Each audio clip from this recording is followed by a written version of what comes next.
pour nous de nous retrouver dans la présence du Seigneur. Raison pour laquelle David dit toujours que moi je suis dans la joie. Amen. David dit je suis dans la joie quand on me dit d'aller dans la maison du Seigneur. Mais ce qui n'est pas le cas pour tous. Parce que la parole de Dieu, lorsque Dieu t'aime, la première des choses, il t'enverra sa parole.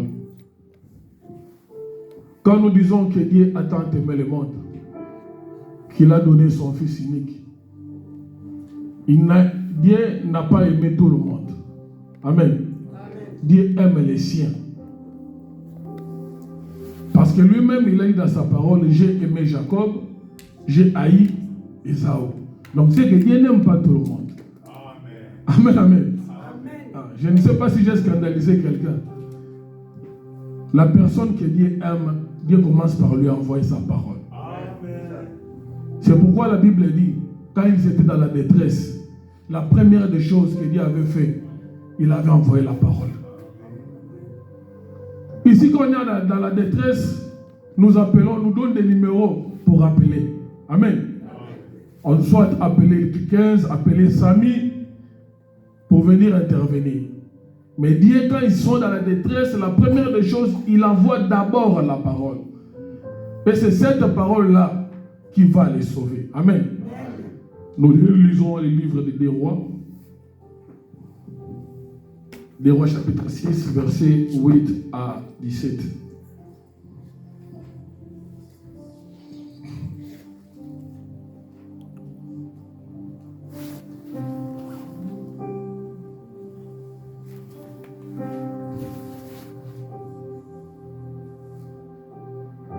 Des Rois chapitre 8.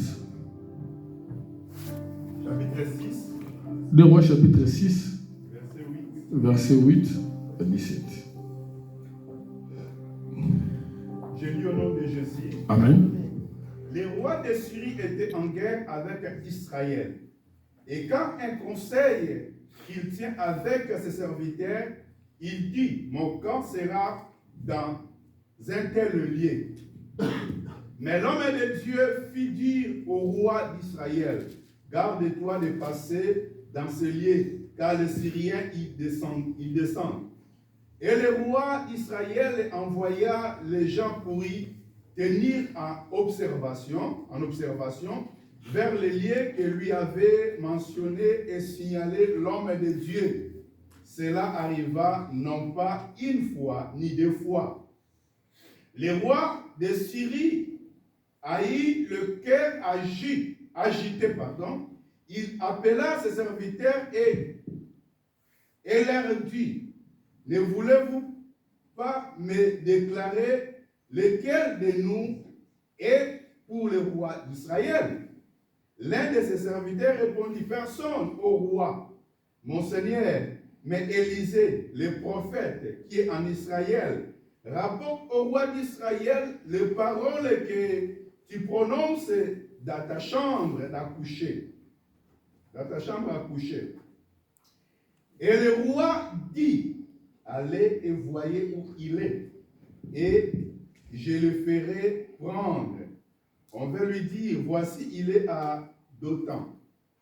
Il y envoyait des chevaux, des chars et une forte troupe qui arrivèrent de nuit et qui enveloppèrent la ville. Le serviteur de l'homme de Dieu se leva de bon matin et sortit, et voici une troupe entourait la ville avec des chevaux et des chars. Et le serviteur dit à l'homme de Dieu, ah, mon Seigneur, comment ferons-nous? Il répondit, ne crains point, car ceux qui sont avec nous sont en plus grand nombre que ceux qui sont avec eux. Élisée pria et dit, l'Éternel ouvre ses yeux pour qu'il voie. Et l'Éternel ouvra les yeux du serviteur, il vit la montagne pleine de chevaux et de chars de feu autour d'Élisée. La parole du Seigneur. Amen. Amen. Moi, nous lisons également Ésaïe chapitre 7. Ésaïe chapitre 7, verset 1 à 9. Je lis au nom de Jésus. Amen. Isaïe chapitre 7, versets 1 à 9. La parole fut adressée à Isaïe, pardon, je suis dans Jérémie. Voilà. Isaïe chapitre 7, 1 à 9. Il arriva du temps d'Akaz, fils de Jotam, fils d'Ozias, fils du roi de Juda, qu'Érétine, roi de Syrie, monta avec Pérach, fils de Remalia, roi d'Israël, contre Jérusalem, pour l'assiéger. Mais il ne put l'assiéger. On vint dire à la maison de David, les Syriens sont campés à Ephraïm, et les cœurs d'Akaza et les cœurs de son peuple furent agités, comme les arbres de la forêt sont agités par les vents. Alors l'Éternel dit à Isaïe, va à la rencontre d'Akaz, toi et Shear Shaïb, ton fils, vers l'extrémité de la Kédique de l'étang supérieur, sur la route du champ de Foulon. Dis-lui, sois tranquille, ne crains rien, et que ton cœur ne s'alarme pas devant ces deux bouts de tisson, devant la colère de Rétine, de la Syrie et du Remalia. Je m'arrête là jusqu'au 4e. Je m'arrête là. Gloire à Jésus-Christ. Et nous pouvons nous rasseoir. La parole du Seigneur. Amen.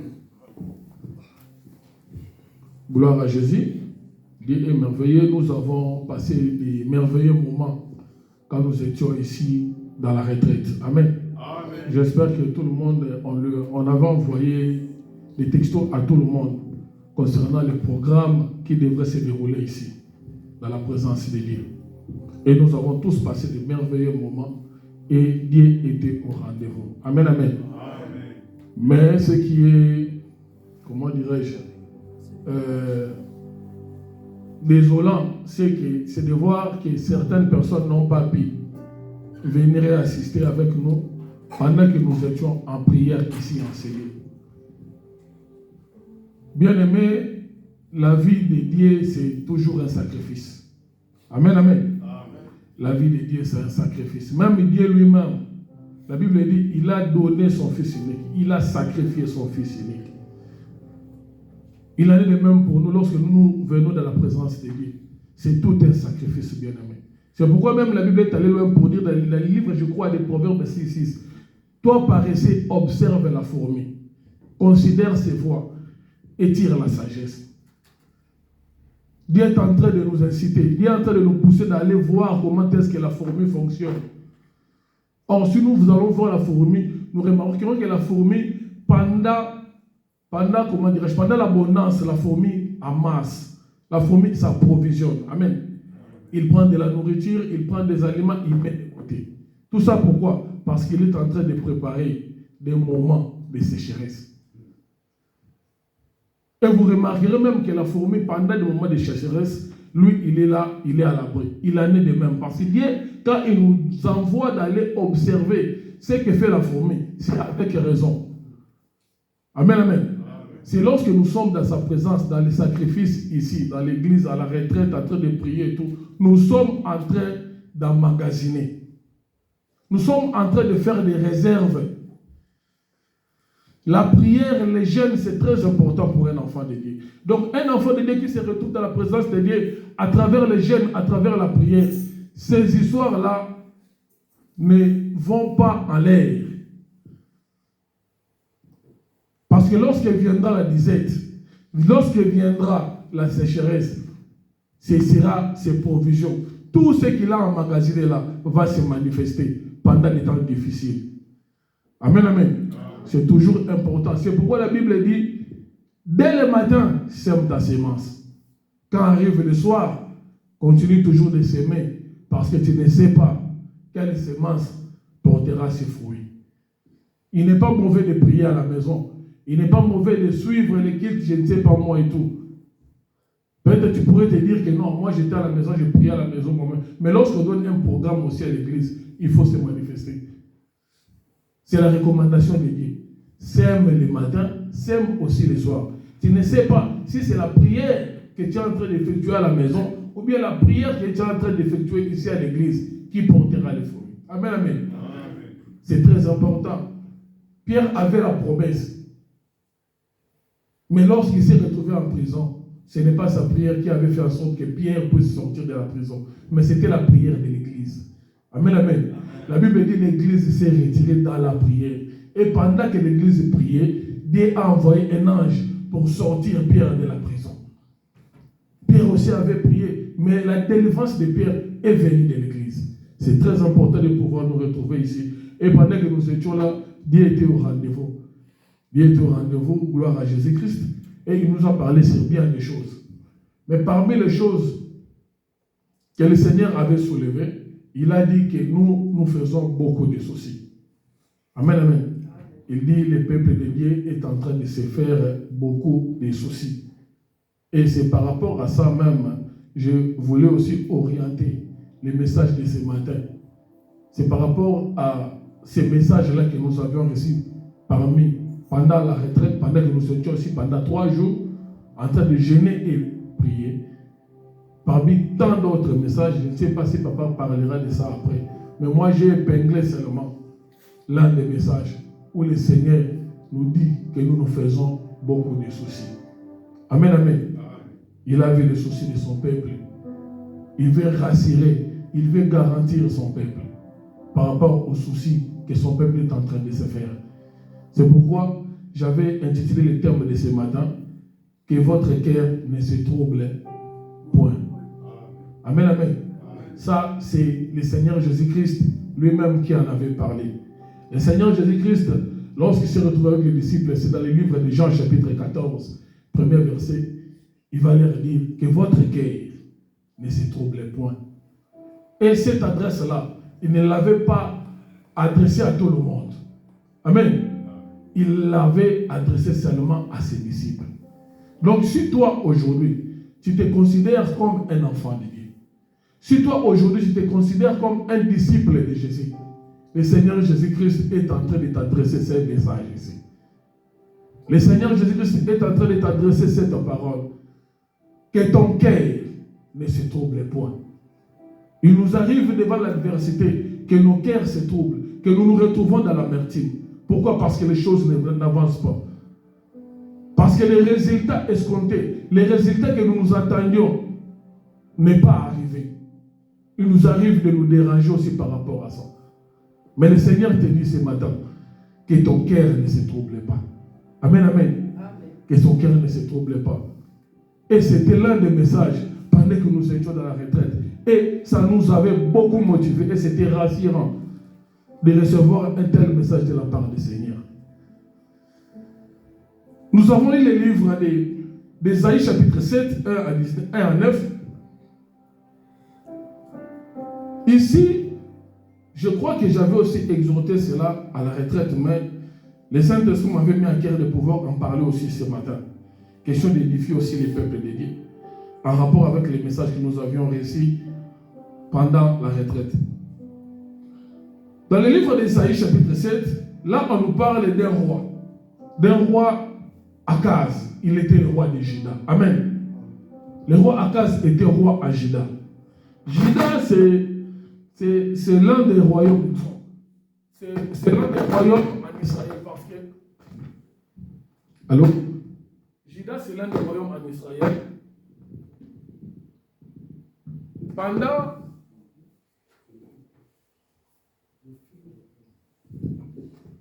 Allô? Gloire à Jésus, c'est bon, merci. Juda, c'est l'un des royaumes en Israël. Et en Israël, il y avait David. Amen. Pour la petite histoire, je vais faire une petite récapitulation pour que nous puissions avoir un aperçu. Il y avait David qui était roi. Et lorsque David mourut, il y a son fils Salomon qui a remplacé. Et Salomon était roi en Juda, et roi en Israël, pardon. Et après la mort de Salomon, Israël était divisé en 2 parties. Amen. Hein? Israël s'était divisé en 2 parties. Parce qu'il y avait une partie, on appelait le royaume du Nord, qui comprenait 10 royaumes, 10 tribus. Sur les 12 tribus, il y a 10 tribus qui étaient parties, qu'on appelait le schisme, qui s'était fait. Il y avait la séparation entre les 2 tribus qui étaient Juda et Benjamin. La tribu de Juda et Benjamin avait son royaume à part qu'on appelait le royaume de Juda. Et il y avait les 10 autres tribus qui avaient aussi leur royaume à eux. Amen. Hein? Mais maintenant, qu'est-ce qui s'est passé? Parmi les deux royaumes ici, il y avait des rois qui régnaient autour des rois. Mais maintenant, c'est vu maintenant au temps du roi Akaz, qui était roi dans la tribu de Juda. La Bible dit, les 10 autres tribus, ils se sont assemblés pour pouvoir maintenant attaquer ces deux tribus ici, les royaumes de Juda. Parce que le royaume de Juda ne comprenait que deux tribus seulement. Imaginez maintenant que les 10 autres, dans la retraite, j'avais fait une illustration. Donc c'est comme à Nantes, j'avais parlé de Nantes et Tours. Vous voyez la France. Donc il y a Nantes et Tours. Donc les restes des départements, ils cherchent maintenant à attaquer. C'est seulement ces deux tribus ici. Ces deux tribus qui étaient Benjamin et Juda. Amen, amen. Et non seulement ça, il y a même, comment dire, il y a les deux tribus ont allé même faire alliance avec le roi d'Assyrie. Et le roi d'Assyrie, parce que la première puissance à l'époque, en ce temps-là, c'était la Syrie. Les 10 autres tribus sont allées faire alliance avec l'armée assyrienne pour pouvoir assiéger ce petit royaume. Et la Bible dit, je peux parler sans le micro, ça ne dérange pas. J'ai une voix qui porte. Je veux parler sans le micro, ça ne dérange pas. Amen, amen. On se comprend, on s'entend, non? Amen. Oui, je veux parler sans. Vous voyez? Donc les 10 autres tribus là, ils ont fait alliance avec l'armée assyrienne pour pouvoir attaquer les deux tribus, les deux petites tribus qui restaient. Amen, amen. Et lorsqu'ils ont fait cela, la Bible dit, lorsque le roi Akaz a entendu que les 10 tribus du nord a fait alliance avec la Syrie pour venir les attaquer, dans le livre, dans le verset 4, la Bible dit, les cœurs du roi Akaz et son peuple furent agités, comme les arbres de la forêt sont agités par les vents. Donc quand le roi a entendu cela, son cœur fut troublé. Amen, amen. Amen. Donc je voulais juste vous montrer l'illustration, vous faire voir comment est-ce que le cœur de ce roi était troublé. Quand il a entendu que les 10 tribus, non seulement les 10 tribus là, qui étaient en surnombre, est allé encore faire alliance avec une autre armée plus puissante pour venir attaquer les 2 tribus restantes.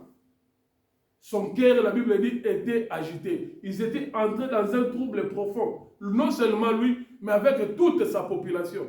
La Bible dit, il tremblait. La Bible a même illustré la façon dont le peuple et le roi tremblaient. La Bible dit, le peuple fut agité, comme les arbres de la forêt sont agités par les vents.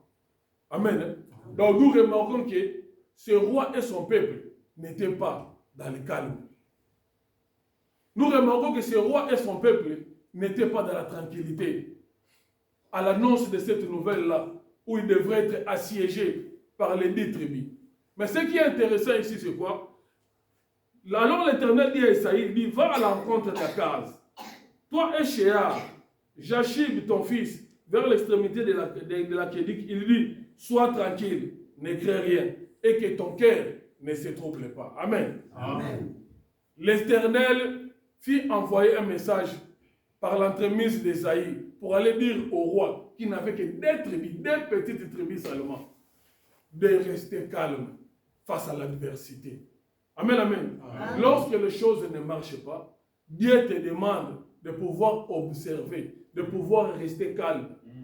Amen, amen. Amen. Quand les choses ne marchent pas, Dieu te demande d'être calme. Amen. Et c'est le message que nous avions reçu pendant la retraite. Reste calme. Que votre cœur ne se trouble pas. Parce que très souvent, lorsqu'on est troublé, la définition du trouble, la Bible, disons, le dictionnaire dit c'est un état d'esprit plus ou moins douloureux, permanent ou répété de quelqu'un qui s'inquiète à propos d'une personne ou d'une chose à laquelle il accorde de l'importance. Donc, entre autres, les synonymes du trouble sont les inquiétudes, les tourments, les tracas et les soucis. Amen. Hein? Amen. Donc, ce sont ces choses-là, en fait, qui font à ce que les cœurs puissent être troublés. Face à l'adversité, quand les choses ne marchent pas, lorsque on n'atteint pas les résultats qu'on espérait, on est troublé. On est troublé par rapport à ça. Mais Dieu nous dit, Dieu nous demande de rester, à pouvoir rester calme. Amen, amen. À pouvoir adopter une attitude que lui-même a dit intervenant par la suite. Nous lisons le livre de Proverbes chapitre 24, 10e verset. Proverbe 24, 10.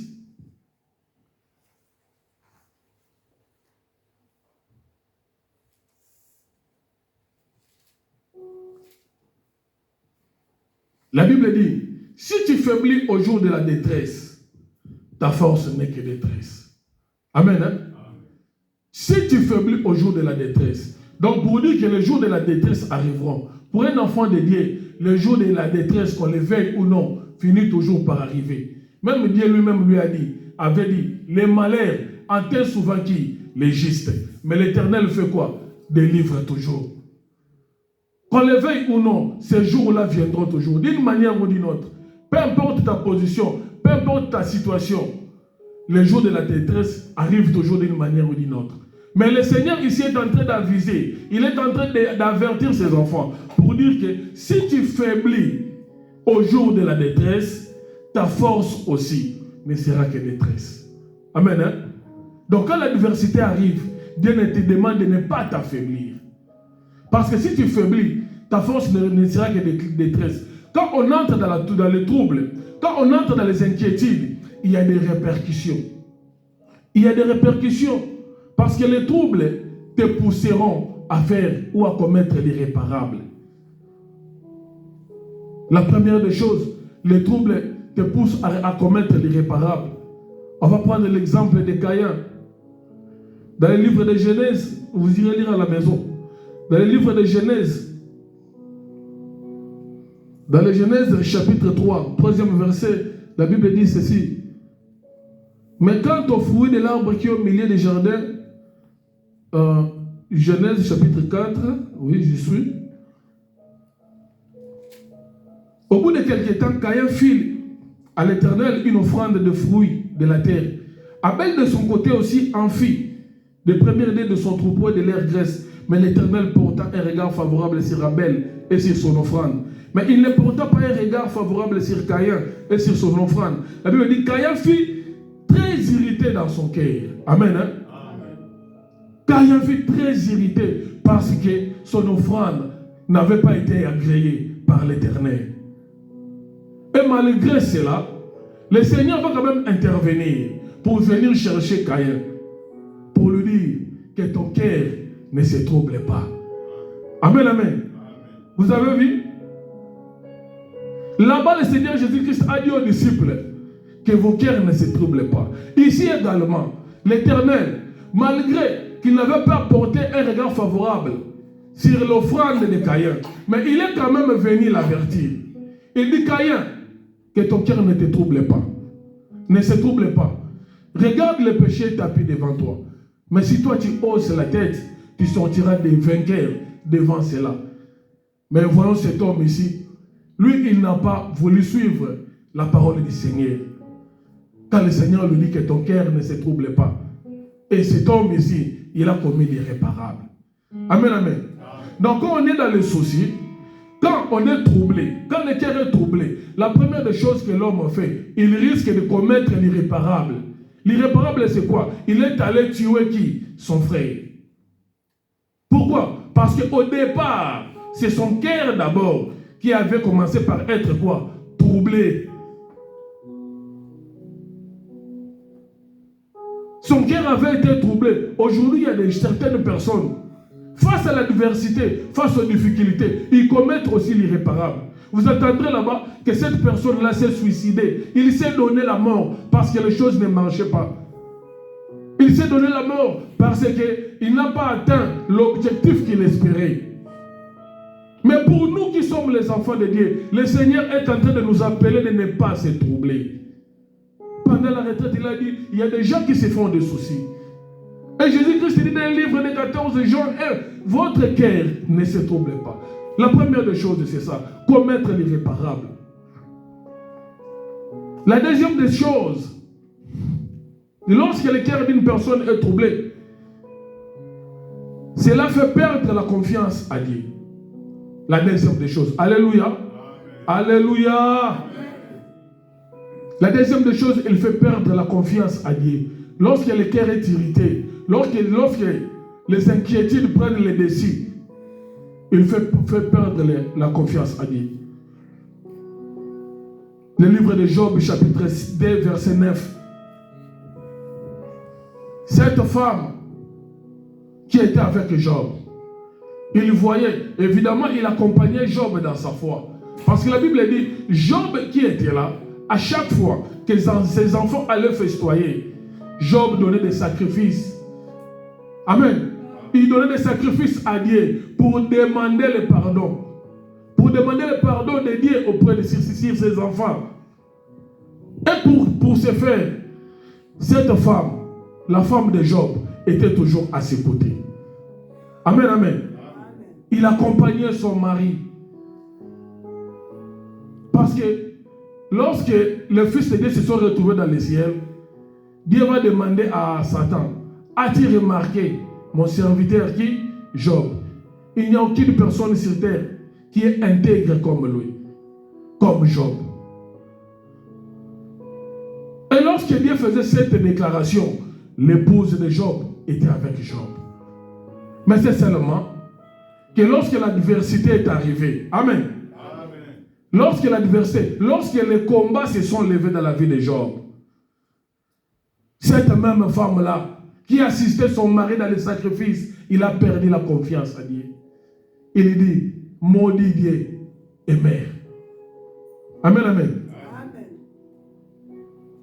Son cœur était envahi par la haine. Son cœur était envahi par l'amertume. Son cœur était envahi par le chagrin. Quand il regardait son mari, qui avait de l'abondance, qui était bien, qui était riche, se retrouvait par terre.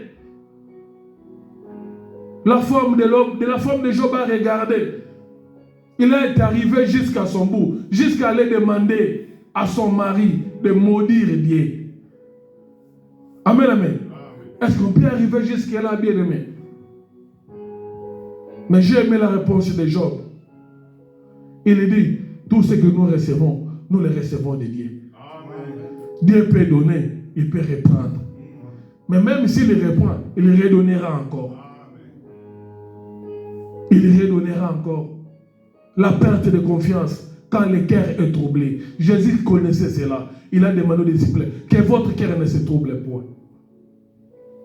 Et enfin, la troisième chose, lorsqu'on a un cœur agité, lorsqu'on a un cœur troublé, ça apporte les doutes. Amen, amen. Ça apporte les doutes.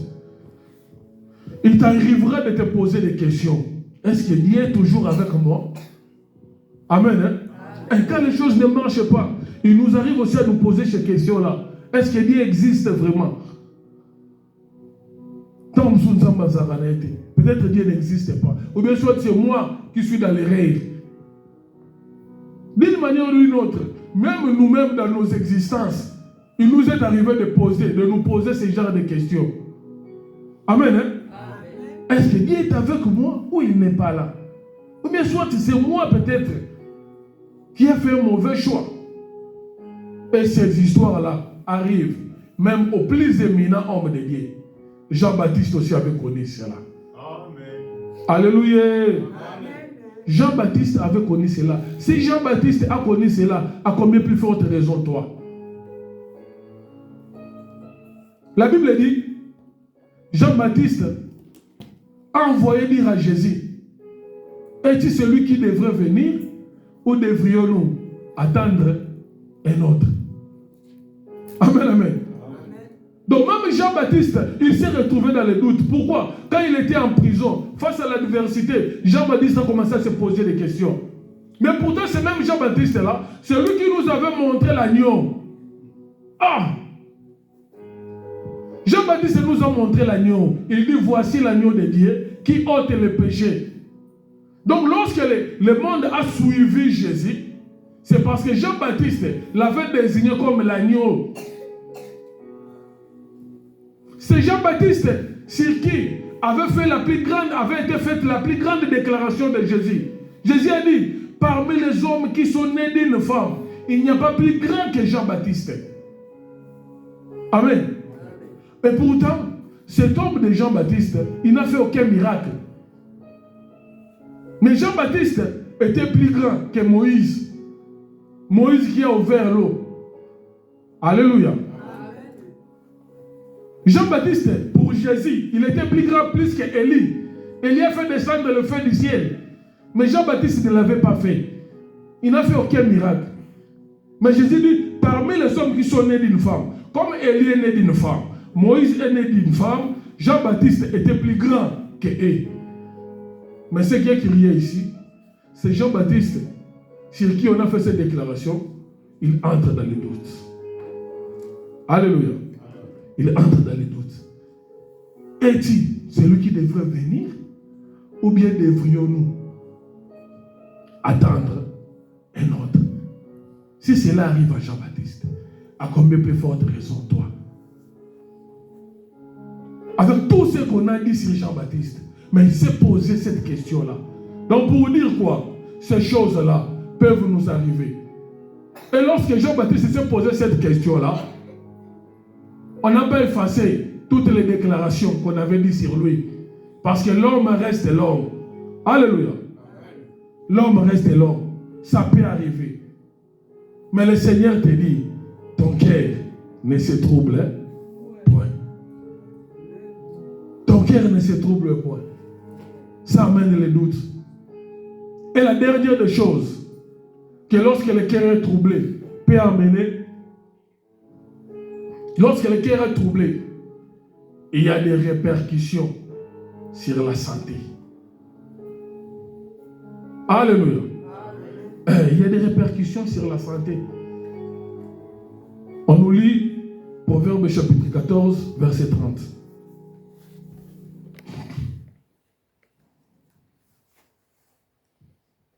Il y a des répercussions sur ta santé physique. Il y a certaines maladies que tu n'avais plus qui commenceront à se manifester. Pourquoi? Parce que tu es dans l'agitation. Face à la diversité, face aux troubles, face aux choses qui n'avancent pas, qui ne marchent pas, il y a des répercussions à ta santé. Romanoka Robelabe, Romanoka ba mal à l'aise, Romanoka Yorba, des symptômes que tu n'avais pas avant. Ça commence à se manifester. Pourquoi? Parce que le cœur est troublé. Oui, papa. Proverbe chapitre 14, verset 30. Verset 30. Un cœur calme est la vie du corps, mais l'envie est la carie des os. Alléluia. Un cœur calme est la vie du corps. Donc du coup, le contraire sera aussi le contraire pour le corps. Alléluia. Les soucis, les inquiétudes en soi, ce n'est pas une maladie. Ce n'est pas une maladie. Mais ça a des effets graves sur la santé quand ça perdure dans les temps. Et on verra les manifestations des maux sur ton corps. Alléluia. Il y aura de la dépression. La dépression a des impacts négatifs sur le corps. Non seulement des impacts négatifs, il y aura même des hypertensions. Il y aura des maux de tête. Il y aura des problèmes d'estomac. Toutes ces choses-là. Pourquoi? Parce que ton cœur est agité. Ton cœur est agité. Et ça commence à se manifester sur ton corps. Bien-aimé, tu vas mourir. Le problème va rester. Le Seigneur Jésus-Christ a dit, qui dans ses inquiétudes ajoutera-t-il un seul coudée à sa vie? Qui dans ses inquiétudes va ajouter des journées ou bien une semaine à sa vie? Personne. Il faut que vous ayez un cœur comment? Calme. Face à l'adversité. Amen, amen. Que votre cœur ne se trouble point. Ça c'est Dieu. Si eux, leur cœur se trouble, nous, notre Dieu nous a demandé à ce que nous ne puissions pas nous déranger, nous ne puissions pas nous inquiéter face à l'adversité. des Rois. On avait déjà lu cela, mais cette fois-ci, on va lire seulement 15 à 17. Alléluia. Amen. Des Rois chapitre 6, je lis. Des Rois chapitre 6, 15 à 17. Je lis au nom de Jésus. Les serviteurs de l'homme de Dieu s'éleva de bon matin et sortit. Et voici une troupe entourait la ville, avec des chevaux et des chars. Et les serviteurs dirent à l'homme de Dieu, « Ah mon Seigneur, comment ferons-nous » Il répondit, « Ne crains point, car ceux qui sont avec nous sont en plus grand nombre que ceux qui sont avec eux. » Élisa pria et dit, « Éternel, ouvre ses yeux pour qu'il voie. » Et l'Éternel ouvrit les yeux du serviteur qui vit la montagne pleine de chevaux et de chars de feu autour d'Élysée. Amen. Ici, nous avons des types de regards. Des types de regards, parce que les Syriens sont venus, sont descendus en Israël avec des chars de fer pour pouvoir tuer qui? L'homme de Dieu qui s'y trouvait, Élysée. Et son serviteur, d'un bon matin, lorsqu'il se réveille, au sortir de la maison, il voit des chars de fer qui les entouraient. Amen, amen. Donc cet homme ici a regardé avec les yeux physiques. Il a vu une autre réalité. Alléluia. Il a vu une autre réalité. Il a vu des chars qui les entouraient, avec des chevaux sur lesquels étaient montés des combattants, des guerriers. Ils étaient en grand nombre qui les entouraient. La preuve en est, il entre en agitation. Le serviteur entre en agitation parce qu'il a vu cela de ses propres yeux. Il a vu les réalités que lui présentait la logique. Amen. Mais ici, Élisée dit, ne crains point, car ceux qui sont avec nous sont en plus grand nombre que ceux qui sont avec eux. Amen. Et lui ne craint pas. Ceux qui sont avec nous sont en plus grand nombre que eux. Mais cet homme ici, il ne voyait pas les chars dont parlait Élisée. Quand Élisée lui disait que ceux qui sont avec nous sont en plus grand nombre, cet homme ici, il ne voyait pas cela. Il ne voyait pas cela. Jusqu'à ce que Élisée pria pour lui, pour que l'Éternel puisse l'ouvrir les yeux et qu'il puisse voir la réalité. Et la Bible dit, lorsque cet homme a ouvert les yeux, il a vu des chars de feu qui étaient en aussi grand nombre que les camps de l'ennemi. Amen. Vous voyez, nous avons deux types de regards ici. Il y a un qui s'attarde sur ce qui est matériel. Il y a un qui s'attarde sur le physique. Il y a un qui s'attarde sur la réalité. Mais il y a un autre qui porte son regard sur le spirituel. Il y a un autre qui porte le regard sur l'invisible. Et très souvent, c'est ce qui est invisible qui domine sur le visible. Amen. Parce que vous pouvez marcher, vous pouvez rencontrer un arbre. La beauté d'un arbre, c'est en rapport avec ses fruits, n'est-ce pas? Mais vous oubliez que si cet arbre se tient debout de la sorte, c'est parce qu'il y a les racines. Amen, amen. Les racines qui font en sorte que l'arbre puisse se maintenir debout. C'est ça qui est essentiel. Mais bizarrement, la partie qui fait en sorte que la partie visible soit appréciée n'est pas visible aux yeux. N'est pas visible à l'œil nu. Il y a des choses qui sont en train de se faire dans les secrets que toi tu ne sais pas. L'apôtre Pierre a dit à Jésus, si c'est toi, ordonne que je puisse venir vers toi. Le Seigneur va dire à Pierre, viens. Et lorsque Pierre va sortir de la barque, quand il va commencer à marcher, quand il avait les yeux regards, quand les regards étaient rivés sur le Seigneur, il marchait. Mais lorsqu'il a réalisé, amen, lorsqu'il a réalisé que c'est moi, Pierre, qui était en train de marcher sur l'eau, il a commencé à faire quoi? À s'enfoncer. Il a commencé à s'enfoncer. Je ne sais pas ce qui est en train de te déranger maintenant. Je ne sais pas ce qui est comme inquiétude chez toi maintenant. Regarde à ce qui est invisible. Regarde à ce que Dieu t'a dit. Amen. La Bible dit, Dieu achève toujours ce qu'il a commencé. Quand Dieu commence quelque chose, il achève toujours. Il n'a pas dit que que durant tout le long du chemin, tu ne verras pas l'adversité. Tu rencontreras de l'adversité. Les enfants d'Israël sortant de l'Égypte, Dieu ne leur avait pas parlé de la mer Rouge. Dieu ne leur avait pas parlé d'Amalek. Amen. Mais lorsqu'ils ont quitté l'Égypte, ils savaient qu'ils allaient vers Canaan. Mais arrivé à un moment donné, ils sont butés à la mer. Alléluia. Ils sont butés à la mer. La mer était un obstacle pour eux. Ils ne pouvaient plus avancer. C'est ça, Dieu. Lorsque les choses ne marchent pas, regarde à ce que Dieu t'avait dit. Quand il a sorti les enfants d'Israël de l'Égypte, c'était pour les amener à Canaan et non pour les laisser en cours de route. Regarde ce que Dieu a déjà fait avec toi. Regarde les réussites que Dieu t'a eu déjà à avoir avec ces dieux-là. Et laisse-moi te dire, la situation qui te dérange maintenant, le Seigneur Dieu en connaît.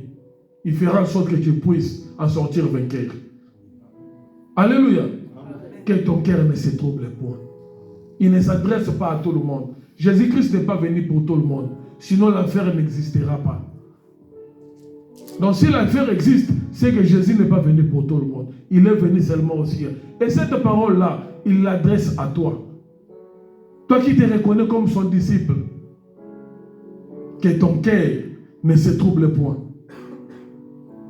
Ne se trouble point. Nous lisons le dernier chapitre, livre. Ésaïe chapitre 30.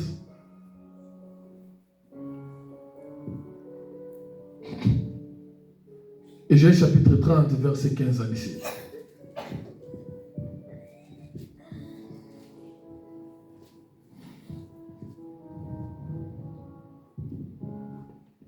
Ésaïe chapitre 30, verset 15 à 17.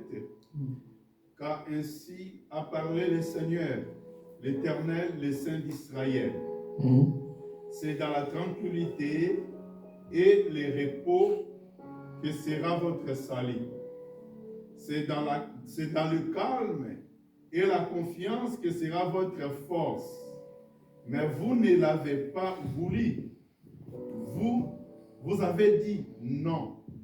Nous prendrons la course à cheval. C'est pourquoi vous fuirez à la course. Vous monterez des coursières légères. C'est pourquoi ceux qui vous poursuivront seront légers. 1000 fuiront à la menace d'un seul et à la menace de 5. Vous fuirez jusqu'à ce que vous restiez comme un signal au sommet de la montagne. Amen, amen. Quand ainsi parle le Seigneur, il dit, c'est dans le calme et la confiance que sera votre force.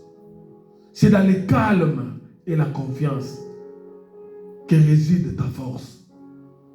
La personne qui s'agite, c'est cette personne-là, très souvent, qui part vers sa perte. C'est dans le calme et la confiance. Ne t'agite pas, que ton cœur ne se trouble pas. Alléluia. Il dit à Israël, malgré que tu étais dans le désert, tes chaussures n'étaient pas usées. Amen. Tes habits n'étaient pas usés. Donc malgré qu'Israël s'est retrouvé dans le désert, il voyait quand même d'une manière ou d'une autre la main du Seigneur. Malgré que tu es en train de traverser cette situation-là, d'une manière ou d'une autre, tu es en train de voir la main de Dieu. Il ne t'a pas laissé. Amen. Hein? Ah, il ne t'a pas abandonné.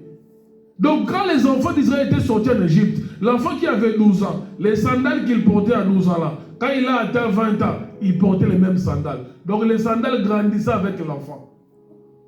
Les habits qu'il avait portés à 9 ans, quand il a atteint 25 ans, les mêmes habits étaient avec lui. Donc on voit d'une manière ou d'une autre la main du Seigneur. Alléluia. Il ne nous laisse pas. Il y a toujours quelqu'un qui intervient. Il y a toujours quelqu'un, tout ça. Il y a toujours une combine là qui fait en sorte que tu t'en sortes. Dieu ne t'a pas laissé. Ça prouve à ses visances qu'il ne t'a pas abandonné. Tout ce qu'il te demande, c'est de rester calme. Il dit dans le livre d'Ésaïe, c'est dans le calme et la confiance que sera ta force. Amen. Est-ce que quelqu'un peut dire cela? Que c'est dans le calme et la confiance que sera ma force. C'est dans le calme et la confiance que sera ma force. Amen, amen. Il dit ce qui s'agite. Il dit, vous avez dit non. D'autres ont refusé cela. Quand le Seigneur a dit que dans le calme et la confiance sera ta force, d'autres ont dit non. Nous reprendrons la course. Donc nous allons faire à notre manière. L'Éternel leur dit que c'est dans le calme et la confiance que sera votre force. Ceux-là, ils ont dit non. On doit faire à notre manière. On doit chercher des voies et moyens pour sortir de la situation dans laquelle nous nous trouvons. On va chercher, on va remuer ciel et terre. Mais ici, Dieu leur dit. Ici, Dieu leur dit. Vous avez dit non. Nous prendrons la course. C'est pourquoi moi je vous dis, vous fouillerez cette même course. Amen. Hein? Cette même course-là, vous fouillerez. Parce que vous vous êtes opposé à ma parole. Quand je vous dis de le calme et la confiance, que sera votre force, d'autres se sont rebellés, ils ont dit non, nous on doit continuer. Nous on doit chercher des voies et moyens. Nous on doit chercher des solutions alternatives pour sortir de la situation dans laquelle nous nous trouvons. Le Seigneur ne dit pas de problème. Mais sachez-les que ceux qui vous poursuivront, ils seront plus légers que vous. C'est dans l'agitation qu'on retrouve des victimes. Alléluia. Dans le calme et la confiance. Moi, quand j'étudiais encore, j'étais à l'école, non, humanité, je crois. Là-bas, on appelle ça humanité. Quand j'étudiais, il y a mon père qui était décédé bien après. Il fallait maintenant que je puisse passer des sommes, et je ne sais pas faire l'équivalence. Ici, on appelle ça comment? Cinquième humanité, papa. Quatrième passé, cinquième. Ici, c'est quoi? Première pour passer deuxième, c'est ça? Première pour passer deuxième. Ah, première pour passer terminale. Bon, moi, je suis en train de faire l'équivalence de chez nous là-bas. En première pour passer terminale et tout, il me fallait payer des frais. Et il y a mon père qui était décédé. Amen. La personne qui subvenait à ma scolarité, il est décédé, il avait fait une crise cardiaque et tout, il est parti. Et pendant que moi j'allais à l'école et tout, j'étais là dévoué. C'est seulement qu'il y avait la dernière partie, on appelle ça dernier semestre, dernière partie de l'école. Je ne pouvais plus y aller parce qu'on commençait à chasser pour les frais scolaires. Donc tous les élèves qui n'avaient pas payé les frais, on les mettait dehors. On les mettait dehors parce que vous n'avez pas payé les frais scolaires. C'est comme ça que moi j'ai arrêté les études. J'ai arrêté, je suis rentré chez moi. Et là-bas, il y avait une église. J'ai œuvré dans cette église-là. Parce que j'ai cherché de faire des voies et moyens pour pouvoir poursuivre les études. Ça ne marchait pas. J'ai abandonné. Amen. J'ai abandonné. On fait comment? J'ai abandonné. La personne qui paye les frais, bon. J'ai abandonné, j'ai arrêté. J'ai vaqué à moi dans les occupations de l'église et tout. J'étais là et tout. Vers la fin de l'année, il fallait maintenant que les élèves puissent passer les derniers examens.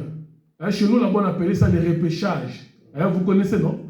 Les repêchages. On affichait les cours auxquels vous n'avez pas excellé pour que vous puissiez les reprendre. On appelait ça les repêchages. Imaginez que je n'ai pas étudié les derniers trimestres. Donc, j'ai fait pratiquement plus de 3 mois. Dernier semestre. Plus de 6 mois, parce que je crois, non, c'était 3 mois. À la maison, parce qu'il n'y avait pas les frais. J'étais là un bon matin, il y a un ami qui est arrivé. Mon ami avec qui j'étudiais, il est venu me chercher. Il est venu me chercher. Oh non, mon cher, on n'a pas compris. Dans la liste des gens qui devraient reprendre les examens, ton nom figure sur cette liste-là. Amen. Ton nom figure sur cette liste. J'ai appelé cet ami-là à côté. Arrête de dire des bêtises. Tu sais bien que j'ai fait plus de 3 mois, je n'ai pas étudié. En plus, je n'ai même pas payé. Tu vois? Donc tous les éléments étaient réunis pour faire en sorte que ce qu'il dit puisse être du mensonge. Tous les éléments étaient réunis. Plus de 3 mois, je n'ai pas étudié, je n'ai même pas payé les frais. Je n'ai même pas payé les frais de fin de l'année. Non, nous, on n'a pas compris. Dans la liste là-bas, on a trouvé ton nom. Tu as repêché sur 5 cours. Oh! Parce qu'on affichait les cours, les noms, tout ça sur les tableaux. Les tableaux, les valves, on appelle ça les valves. Où on affichait les noms, tout ça. Cet ami, oh. Mais cet ami a quitté. Il est parti de loin, juste pour me trouver. À l'époque, il n'y avait pas aussi de téléphone. Donc là, il effectué les déplacements juste pour m'annoncer cela. Et du coup, moi, je me suis dit non. Comme il a effectué ces déplacements, il a quitté Bandal pour venir jusqu'à Yolo, là où j'étais. Je me suis dit non, moi aussi, je dois aller voir. Et je suis allé un dimanche. Parce que je savais que le dimanche, il n'y aura personne à l'école. Alléluia. Mais je suis allé un dimanche. Parce que dans la semaine, il y a des élèves, non, qui font des mouvements, ils viennent voir, ils viennent chercher les professeurs et tout. Moi, j'ai dit, je vais aller le dimanche pour vérifier cela. Et quand je suis arrivé le dimanche et tout, j'ai trouvé les sentinelles. Bon, ils me connaissaient déjà. Je suis entré, je suis allé à la valve là-bas, j'ai regardé, paf, l'autre classe, j'ai vu mon nom. Amen. J'ai vu mon nom avec le nombre de cours qu'il y avait au moins 5 cours comme ça. J'ai glorifié Dieu. Amen. C'est dans le calme et la confiance qui sera votre force. J'ai glorifié Dieu. Je suis allé, quand on a sorti l'horaire des examens à reprendre, je suis allé faire ces examens-là et j'ai passé les classes. Alléluia. Qu'est-ce qui s'est passé? Qu'est-ce qui s'est passé? Je me suis renseigné. Parce que je ne devais pas laisser ça comme ça. Je me suis renseigné parce qu'il y avait des amis aussi qui étaient dans la même situation que moi. Amen. Qui sont carrément restés et n'avaient pas repris. Comme moi. Qui n'avaient pas payé, qui étaient écartés. Je me suis renseigné, on m'apprendra que lors de la délibération, quand on délibérait les élèves, il y a un professeur de français. Il y a un professeur qui a plaidé ta cause. Amen. Il y a un professeur qui a plaidé ta cause. Oh non, ce garçon-là, il est intelligent, tout ça. On avait appris récemment que son père était décédé, tout et tout. Il a plaidé ta cause dans la direction. Et c'est comme ça que la direction a décidé de pouvoir te faire quoi? Te réintroduire. Tu vois? Dieu suscite toujours quelqu'un. Et pourtant, ce professeur-là qui a défendu mon cas, j'ai dérangé dans son cours comme tu n'as pas l'idée. Alléluia. C'est dans le calme et la confiance qui sera votre force. Amen. Que votre cœur ne se trouble point. Lève-toi, nous allons prier.